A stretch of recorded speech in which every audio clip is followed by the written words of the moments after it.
한국 증시가 사고 쳤습니다. 단 하루 만에 105포인트, 장중에는 7,530일까지 7,000피 시대, 이제 농담이 아닙니다. 안녕하세요. 경제 이야기를 가장 쉽게 풀어드리는 채널입니다. 2026년 5월 7일 코스피가 7,490으로 마감하면서 또 한 번 사상 최고치를 갈아치웠습니다. 이 영상 끝까지 보시면 세 가지를 알게 됩니다. 첫째, 7,000피가 어떻게 뚫렸는지, 둘째, 누가 이 장을 끌었는지, 그리고 셋째, 이 환호 뒤에 숨은 그림자입니다. 끝까지 가셔야 진짜 그림이 보입니다. 이야기는 하루 전인 5월 6일로 거슬러 올라갑니다. 코스피는 그날 사상 처음으로 7,000선을 뚫었습니다. 단 47거래일 만에 6,000에서 7,000까지 도달한 말 그대로 꿈의 속도였죠. 그리고 다음 날 5월 7일 시초가는 7,499, 시작부터 1.55% 갭 상승. 시장은 잠깐 숨을 골랐습니다. 차익 실현 매물이 쏟아지면서 한때 마이너스 전환까지 갔거든요. 그런데 오후 들어 분위기가 완전히 바뀝니다. 반도체주가 다시 불을 뿜기 시작했고 지수는 빨간색으로 뒤집힌 뒤 7,531.88, 또 한 번의 신기록, 그리고 마감은 7,490점 연고, 전일 대비 105포인트 1.43% 상승이었습니다. 이 한 방으로 한국 증시 시가총액은 캐나다를 제치고 세계 7위, 단순한 신고가가 아니라 글로벌 자본시장 지도가 다시 그려지는 순간이었습니다. 다음 날 신문 일면은 모두 같은 단어로 도배됐습니다. 역사적, 사상 최고, 꿈의 7,000피. 그런데 말입니다. 이 환호 속에는 이미 균열이 시작되고 있었습니다. 그래서 이번 챕터의 질문, 이 어마어마한 상승, 도대체 누가 이끌었을까요? 결론부터 말씀드리면 세 개의 축이 있었습니다. 첫 번째 축, 반도체. 글로벌 AI 투자 사이클이 다시 한번 폭발하면서 메모리 반도체 가격이 분기마다 두 자릿수로 오르고 있습니다. 한국의 두 거인은 이 흐름의 정중앙에 있죠. 글로벌 AI 데이터 센터가 늘어날수록 이쪽 매출은 구조적으로 늘어나는 구간에 들어왔다는 평가입니다.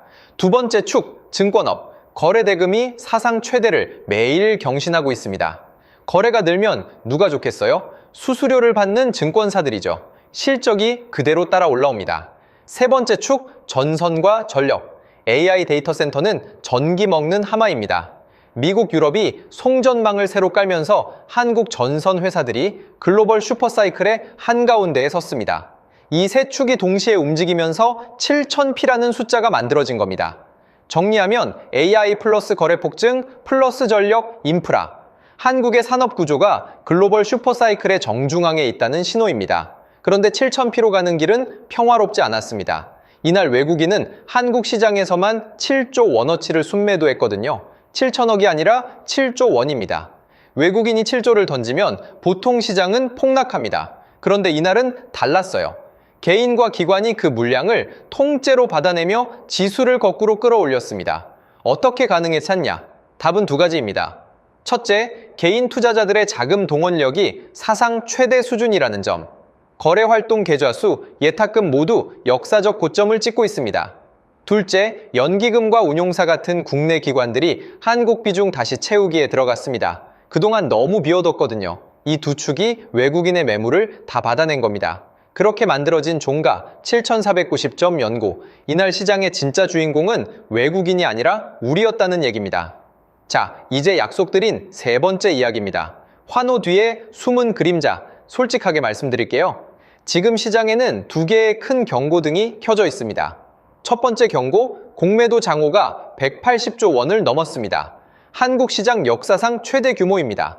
쉽게 말하면 주가가 떨어진다에 베팅한 돈이 그만큼 쌓였다는 뜻입니다. 지수가 더 오르면 이 자금이 한꺼번에 청산될 수도 있고 반대로 시장이 흔들리면 이쪽이 폭리를 취하게 됩니다. 두 번째 경고, 코스피의 12개월 선행 P/ER이 평균을 빠르게 위로 이탈하고 있습니다. 이익 성장이 받쳐주면 정당화되지만 만약 실적이 기대만큼 나오지 않으면 가장 먼저 빠지는 게 비싸진 종목들이거든요. 그래서 7,000피는 기회이자 동시에 시험대입니다. 그럼 앞으로는 어떻게 될까요? 마지막 챕터, 시장은 지금 두 가지 시나리오로 갈립니다. 어느 쪽이 맞다고 단정하지 않겠습니다. 양쪽 논리를 모두 보여드릴게요. 낙관 시나리오는 이렇습니다. AI 사이클은 이제 막 봉회도에 올랐고 한국 기업들의 이익은 향후 2분기 동안 계속 좋아진다. 이 경우 8,000선 도달도 시간 문제라는 분석이 나옵니다. 비관 시나리오는요, 외국인 매도세가 계속되고 공매도 청산 트리거가 거꾸로 돌면서 단기에 5,000선까지의 조정도 가능하다는 의견입니다. 어느 쪽에 베팅하시겠습니까? 그 답은 결국 본인의 자금 성격과 시간이 정합니다. 영상 마지막에 체크리스트를 드릴게요. 이럴 때일수록 점검 3가지. 첫째, 한 종목 한 섹터에 몰빵하지 않았는지. 둘째, 현금 비중이 너무 0에 가깝지는 않은지. 셋째, 지수가 5%, 10% 빠졌을 때 본인이 어떻게 행동할지 미리 시나리오를 적어뒀는지. 역사는 늘 2가지 얼굴을 보여줬죠. 환호와 경고, 7000P라는 숫자도 마찬가지입니다. 너무 들뜨지도, 너무 두려워하지도 마시고 본인의 계획을 지켜내는 한 주 되시기 바랍니다. 도움이 되셨다면 구독, 좋아요.